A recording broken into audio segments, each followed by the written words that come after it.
And our first story, the Supreme Court has handed the Attorney General, Gloria Ekufu, 7 days to file her written response in a suit challenging Ghana's military cooperation agreement with the United States of America.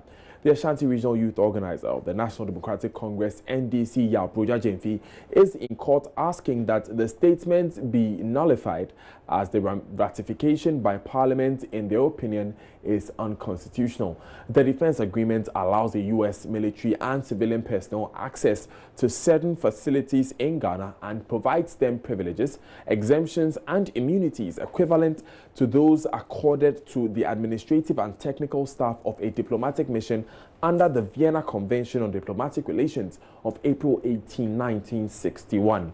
Ghana is also expected to benefit from aid packages in excess of $20 million from the USA in the areas of training and grants. But in the suit, Mr. Jemfi says the agreement is invalid because the President of Ghana failed to execute the agreement as prescribed by Article 75 of the 1992 Constitution before sending it to Parliament for ratification.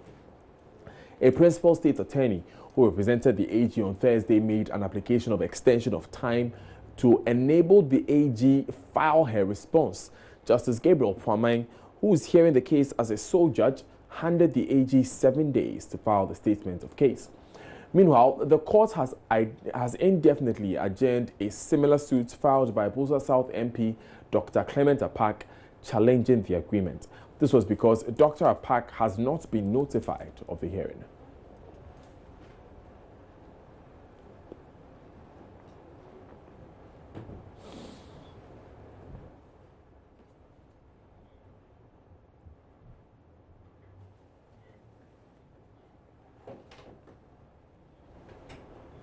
And talking about Ghana-US relations, MP for Bosa South and Member of Parliament's Foreign Affairs Committee, Dr. Clement Apak, wants Foreign Affairs Minister Shirley Ayokoboche summoned before the House to answer questions regarding what he calls a stalemate in the relationship between Ghana and the United States. The U.S. Embassy in Ghana on Wednesday released a statement saying it will be forced to begin implementing visa restrictions on Ghana in accordance with U.S. laws. So what exactly does the statement say? Let's see these extracts. All nations have the right to enforce their immigration laws. That's the first extract from that statement on immigration law and international agreements. It also says, under International Civil Aviation Organization guidelines, the government of Ghana, through its embassy in Washington, D.C., and its consulates general in New York, have the obligation to interview deportees on a regular basis and issue the necessary travel documents.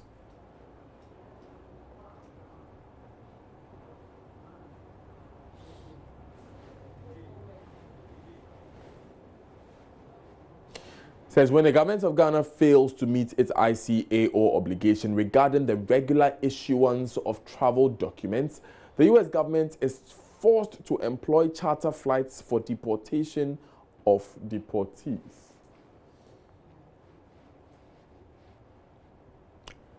It also says the U.S. government has repeatedly engaged the government of Ghana both in Washington and Accra and has urged the government to abide by its international obligations.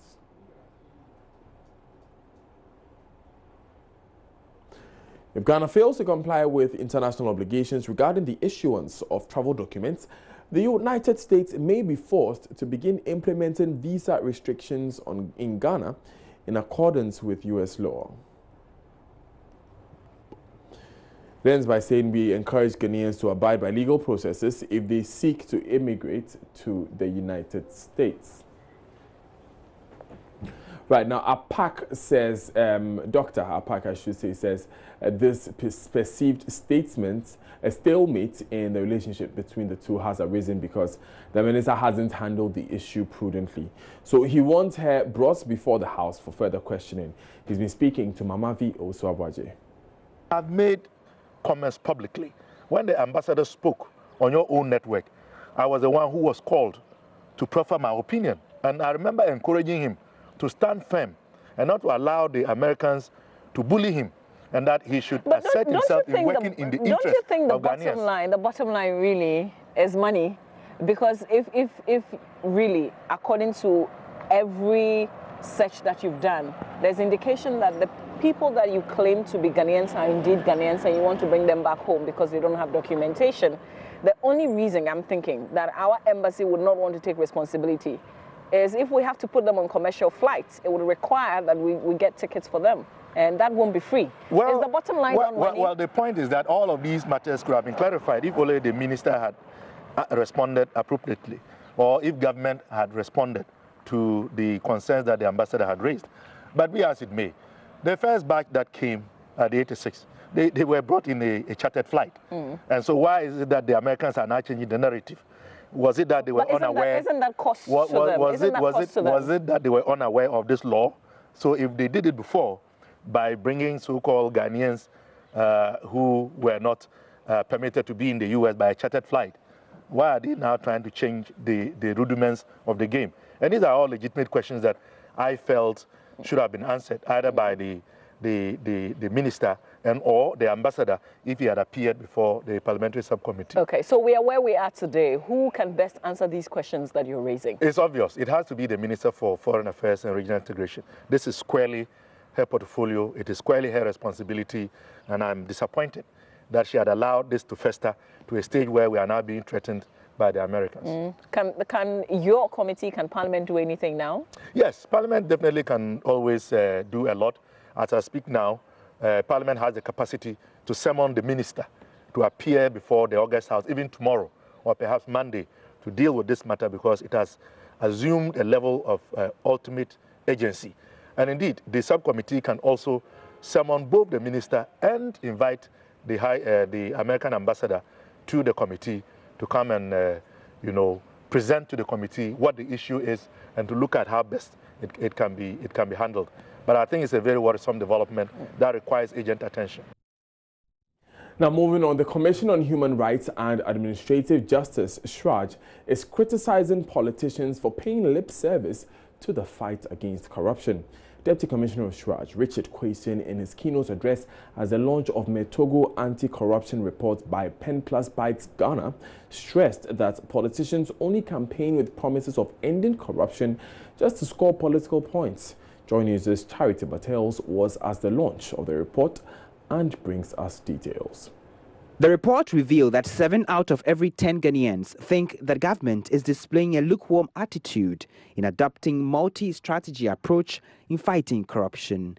The Deputy Chair of the Commission for Human Rights and Administrative Justice, SHRAJ, Richard Kwesien, expressed worry at the findings of a Metogo anti-corruption report, saying the habit of politicians making promises without clear plans of executing those promises has contributed to the high perception of corruption. Ghana has earned for itself the unenviable record of often making promises and raising high expectations and hopes, with little or no serious commitment to carry them out.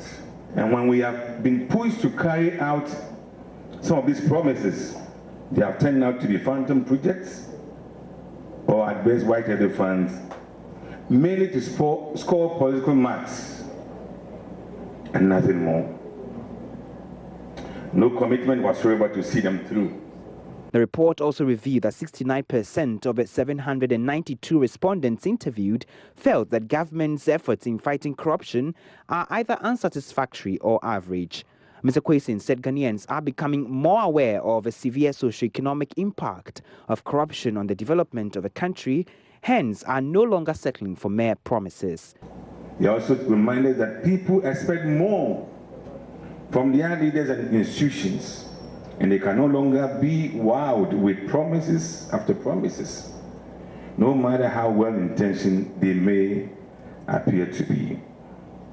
If nothing at all, the last general election should send a clear signal that the average Ghanaian is becoming wiser and wiser and wants to see results and not promises of it. Executive Director of Pen Plus Bite, initiators of the Metogu Anti-Corruption Report, Kwame Ahiabenu, called for dispassionate discussions on the findings of the report devoid of politics. Yes, politics matters, but let's talk about the reality. The reality is that when the government or the party was looking for power, they gave promises. We can't argue about that. Those promises were documented. All we are doing is that, are you performing on that? We at Pen Plus Bite cannot do so. We have to go to the citizens. And so we are reflecting the whole viewpoint of the citizens. Now, I think the ruling government, the MPP, will be very happy because we are giving them feedback that they can work on. Other institutions, including IOCO, CSOs, and other anti-corruption groups, are of the view that the Metogu project will provide a platform that will encourage Ghanaians to keep up the pressure on both elected and public officials to work hard towards a zero-corruption environment in Ghana. Charity Emihel Batel's report for Joy News. Now, the new Ashanti Regional Police Commander is promising intensified and increased police presence in an effort to clamp down on criminals. DCOP Kwesi Mensah Duku says his administration will ruthlessly deal with land guards and the rival terror gangs in the region. He addressed his maiden press conference today to spell out his vision and plans after taking over from DCOP Kenny Aboa in a recent reassignment. DCOP Duku wants rioters who attack police stations to be dealt with in effort to combat terror activities. It is my vision to make the region very peaceful, for people to go about their duties, to go about their homes without any fear or intimidation.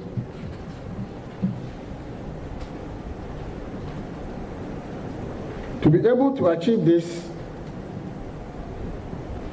it is my intention to consolidate on the gains and successes of my predecessors by adopting an increased patrols and stakeholders engagement with a view to win the confidence of the good people of Ashanti. Langarism, I'm told, is also raising its ugly head in the Ashanti region. We are going to tackle that.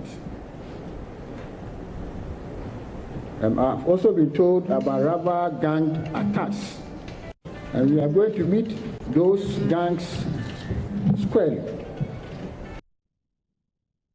And still watching Joy News today. Now, DCOP Duku has called for public support by volunteering information to help police to maintain law and order.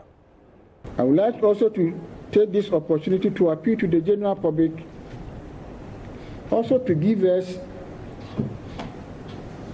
information, of course, credible one,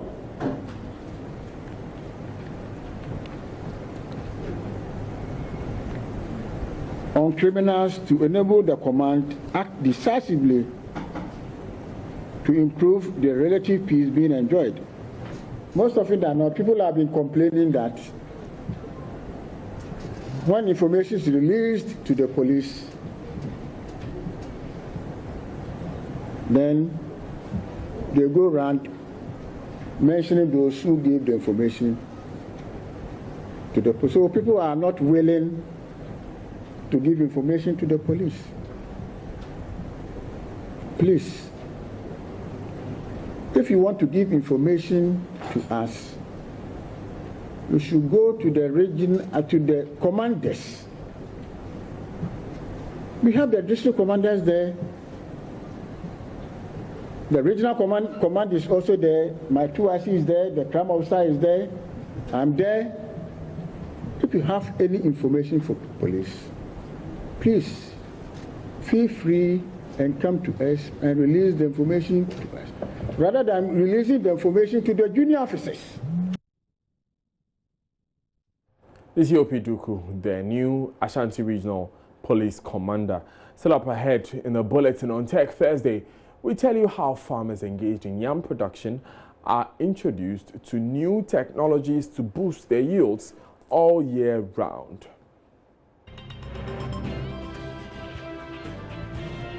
We also have details in business, sports, international and showbiz news coming up. Stay with us.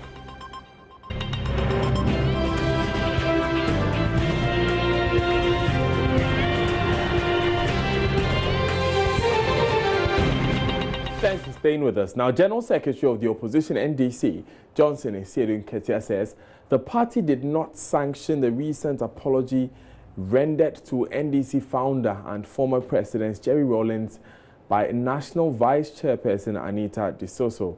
Madame Disoso, on the occasion of the June 4 commemoration, went on her knees in public and offered an apology to Mr. Rawlings, begging him to forgive executives who had offended him in the past. But the party's General Secretary says Madame Disoso had no business apologizing on behalf of the party. He spoke to my colleague Kwesi Parker-Wilson. You are saying that, I'm saying that Anita Disoso did not have any mandate to go and render any apology. So we see it as an apology she had rendered on her own account. And the responses that are coming are responses that relate to him and to her and the founder. It has nothing to do with our party. That is what I have said. The fact that she is saying, she is claiming it, does not make it the case. I'm talking to you as chief executive of the party and the person who keeps the records of decisions of the party. I'm telling you that we never, at any point, discuss the possibility or anything about approaching founder and apologizing for anything. And as we speak now, nobody knows the offense for which Anita was apologizing. And she did it after she said that we brought her to a meeting trying to find out what offense she was referring to. She couldn't answer. So we considered it to be her personal issue with the founder. So if the founder is also responding, please leave it out of this discussion and go and be talking to the two of them. Whatever answers they give you, take it. Don't involve them. Who deputizes you clearly said on our station that Anita was doing that on behalf of the party. Who deputizes you clearly? Okay, so when you go to a palace, the chief himself is telling you that this is the situation. You say, let me go and ask the linguist.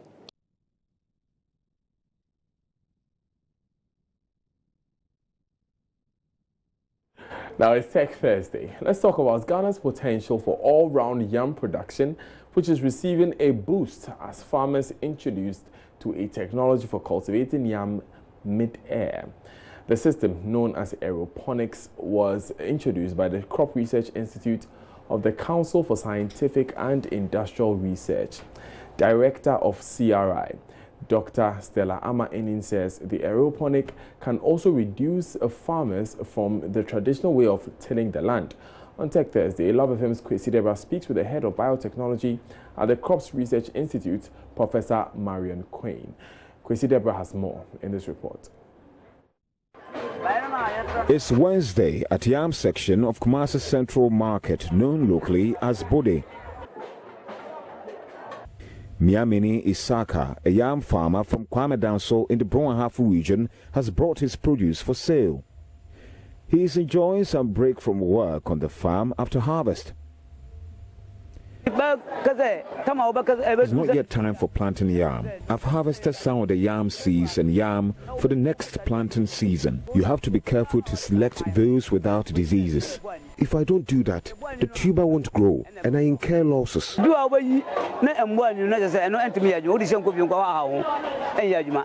Ghana's position as the largest exporter of yam in Africa is being challenged by Nigeria.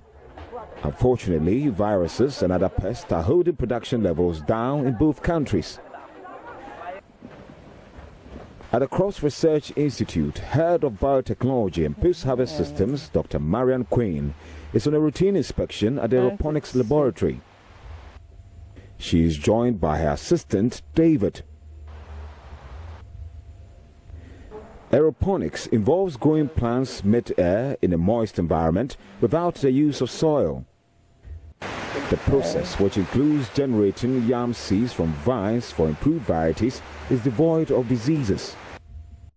When you are planting seed, you need to make sure that you are using clean source of planting material as seed, and that alone can boost your profits or your yield by at least 30%. The yam plants that we plant here, we take them through the laboratory to make sure that we've removed all pathogens, bacteria, fungi, especially viruses, which lower the yields of the crop. So we take it through the lab, remove all those pathogens, and come and plant them in here, and we have them growing nicely. And as it's growing, each leaf node can give you a whole seedling. The Community Action for Yam Seed project, funded by the Bill and Melinda Gates Foundation, was launched in 2014 with Ghana and Nigeria Cross Research Institutes coordinating. It is aimed at building capacity for farmers in both countries to improve quality of seed yam for cultivation. Commercial yam growers in Ghana and Nigeria are attending the aeroponics training. Dr. Ama Eni shares more light on the program. Availability of seed yam is a major constraint in yam production, and it is also very expensive. Farmers are spending close to 50% of their cost of yam production in acquiring seed. So if one plant can now give you about 300 seedlings, then the cost of seed yam production is going to go down drastically. And then also the quality of seed yam. And these together should be able to help us expand the production of yam, improve on the quality of seed yam production, and to improve on the quality of the ware yam that we get out of this. We believe that this is the way to go, to improve on the export and also to improve on yam for local consumption as a food security crop. Reporting for Joy News, Kwesi Deborah. Looks like some yam that will end up being very tasty.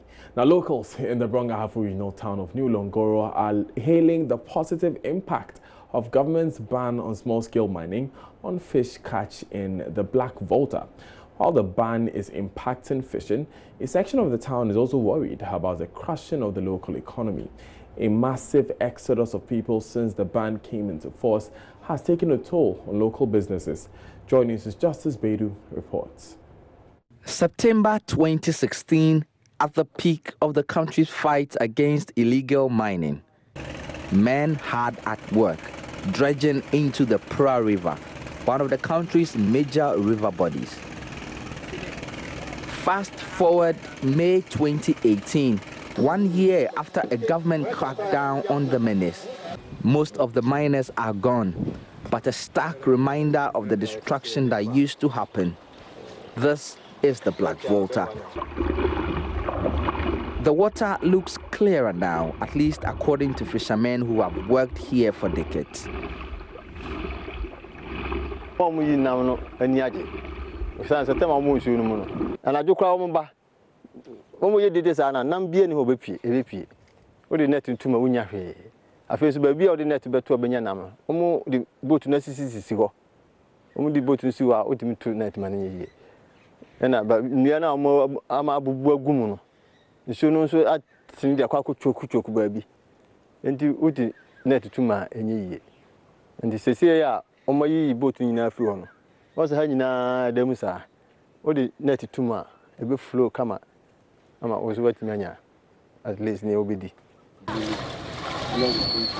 New Longoro was once a small town where people only went on fishing and farming.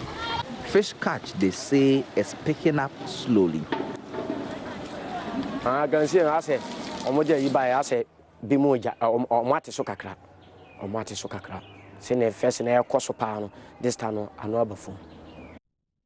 The gold rush created a boom in this town which attracted miners from far and near who came to fuel local businesses like this each week here.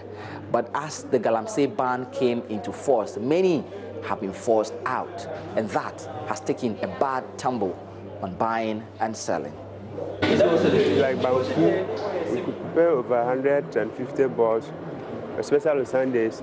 They will clear everything: rice, jollof, mutuo, fufu, and then fried rice, because of that, now we have, if you like, most of them we have stopped. And in order to ensure continuity of the business, we have to at least let go some of our staff. The story from New Longoro, like many Galamsey communities, show that yes, people are happy that water bodies are recovering, but also worry that worsening economic conditions due to the lack of alternative jobs may well be the new Galamsey they would have to deal with. Justice Beidou, Joy News, New Longoro.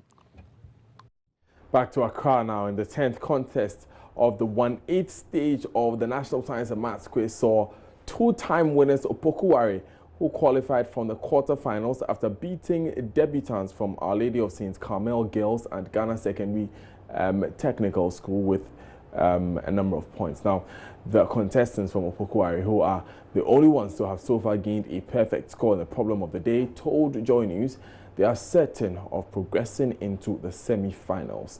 MFA Jodosi has more. So this is how students of Opokuwari Senior High School actually celebrated their qualification into the quarterfinals of the National Science and Math Quiz.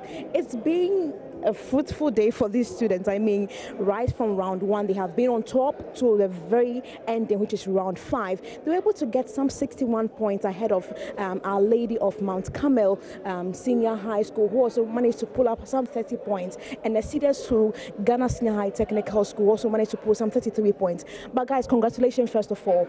How did you do it? What was the secret? It was firstly, it's by the grace of God. And then second, it's by the support our coordinators and the other old boys have been given to us. And thirdly, I'll say that it's by the hard work and the effort we put into this. I realized that, from the very beginning, you were on top, but then round 1, round 2, GSTS was giving you some close marking. Were you scared at a point? Oh, we were not that scared because we knew that we had prayed very well, and so the grace of God will enable us to win. You're not even scared because the morale behind Mount, if you realize there was so much noise around, Our Lady of Mount Carmel and GST, I think people are against you a little bit. That didn't intimidate you? No, please. We actually had a worse kind of intimidation during the prelim stage where people actually didn't want us to qualify. So this one wasn't even comparable to that one. So where the intimidation didn't really push us. But let me just mention that you got the perfect score for the round 3, the problem of the day. How do you feel about that, and what actually went into it? Because the woman was really impressed, the quiz mistress. Okay, especially when she was like, we used 2 methods. It made us feel very good. And when she went on to say that was a 3 minutes enough, like we felt really good and that we actually understood what we were doing. So it made us feel so good. There was no apple? No, please. What should we expect from Opokuwari Senior High School ahead of your quarterfinals? I'm sure you're either going to be meeting, the next contest we're going to be having Chinebua Kodia, we're going to be having Maoli Senior High School, Bishop Herman. These are all top schools, new jobbing. What should we expect from Opokuwari Senior High School ahead of this? Okay, we should expect that the grace and mercy of God will enable us to win the competition. What about you? I'm also hoping that by the grace of God and by the support everybody has given us, we hope that we'll go through successfully.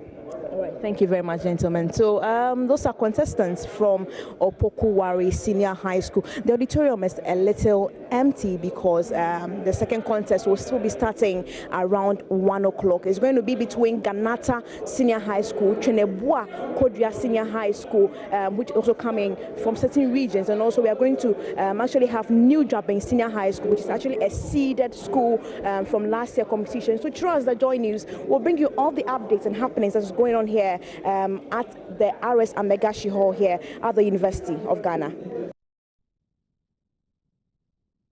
Right, you're still watching Joy News today. Let's go back to Parliament because some members of Parliament have been reacting to that statement made by the U.S. ambassador, released by the U.S. Embassy about the possible refusal of Ghana visas. Joseph Opoku Gakpo is on standing by in Parliament for us. Joseph, what have these members of Parliament been saying?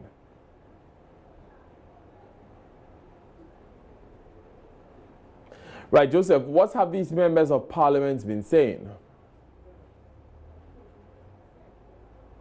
I'm sure you all know that there's a pending question on this particular issue right here in Parliament. Dr. Clementa Park, who is the Member of Parliament for Busa South, has filed a question requesting that the Minister for Foreign Affairs comes to brief MPs on the issue about deportation of U.S. citizens, and to throw in the issue about the concerns coming up with the ambassador saying he's under pressure to sign those documents. That question we are expecting a response to in a while. A while ago, I met the Minister for Foreign Affairs, Madam Shelley Ayokoboche, here in Parliament, and asked for a reaction to the threat from the U.S. of possible visa restrictions. And she said that in due course they'll be responding to it, but for now they are not interested in commenting on it, but they will be preparing an appropriate response. But let me speak to some other MPs.